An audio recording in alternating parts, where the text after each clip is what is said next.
Well, it's hotting up. I know we're a fair way away from the actual election, but there's so much happening. Let's have a look at Donald Trump. Even the whole idea of making millions and millions of dollars of the merchandise from that mugshot right there. That's right. And within, I think, about 4 days, his campaign raised a whopping $10 million in political donations from the selling of all the mugshot swag. There are T-shirts. I think there's like phone cases. Never surrender. A lot of it says. So, they're definitely, spinning this to be a very good thing, a beneficial thing to the campaign. But if you look at a lot of our reporting, you see that, his next year, his next 14 months as he runs for president, potentially if he wins, the GOP primary, is going to be, spending a lot of time dealing with these 4 indictments. So, that is eventually probably going to hurt him politically, maybe. But right now, it seems like the Republican Party is very behind his back. Yeah, it's interesting, isn't it? We use the term sugar hits and popularity spikes throughout the course of the legal dramas. It's almost like a mini-series that we're watching in front of our own eyes. But it's very real. Truly. The story's very real. Yes, you're absolutely right. I mean, it's crazy to see, his poll numbers keep on, getting a bounce anytime he's indicted, anytime, he has a court appearance. And if you look at the polls coming out of last week's debate, you saw some movement among, who might take second place, but Trump is still at the very top of this roster of candidates. It's an interesting discussion, isn't it? Because many of the experts in the United States will say that Donald Trump looks likely to be the Republican to go up against Joe Biden, but he's probably one of the least likely to beat Joe Biden. If there was another Republican in place, the chances would be way better for the Republicans to get back into power.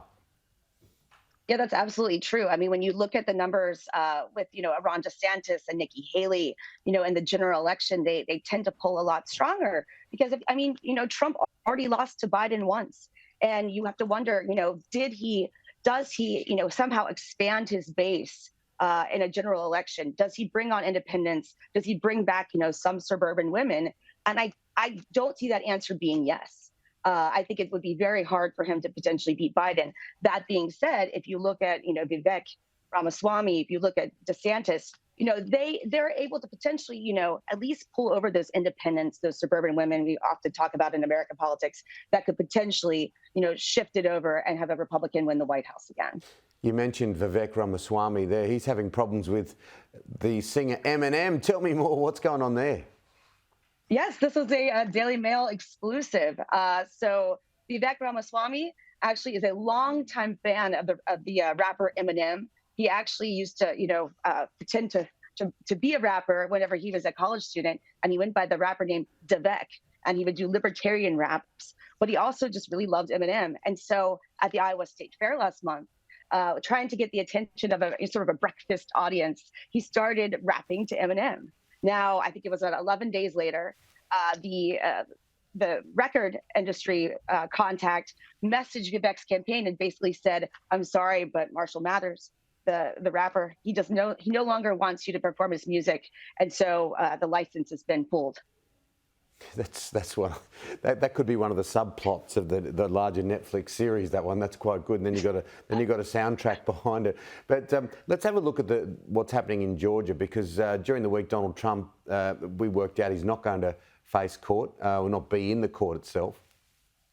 That's correct. He's not going to be at this next court date, but we did find out this week that proceedings will be televised. So as you talk about, this all sort of being like a soap opera, well, we will be able to see what happens inside this Georgia courtroom. And that also means, there's very prominent political figures that have been ensnared in this as well. Rudy Giuliani, Mark Meadows, if Mark Meadows is unsuccessful with getting he wants to move his case up to federal court. So, it's going to be this reality show for, a number of weeks.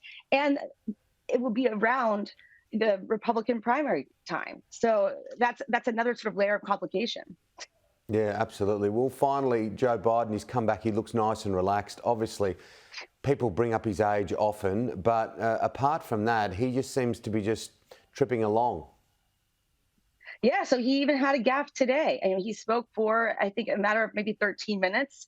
And when he was talking about the unemployment rate, He meant to say that it's been consistently under 4% for a number of months, and championing that number, and he slipped and said it was 14%.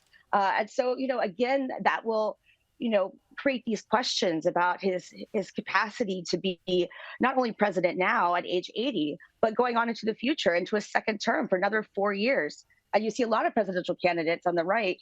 Nikki Haley comes to mind, who has basically said, like, Kamala Harris is going to be the next U.S. president, and that's who you'd be voting for if you're voting for Biden for a second term.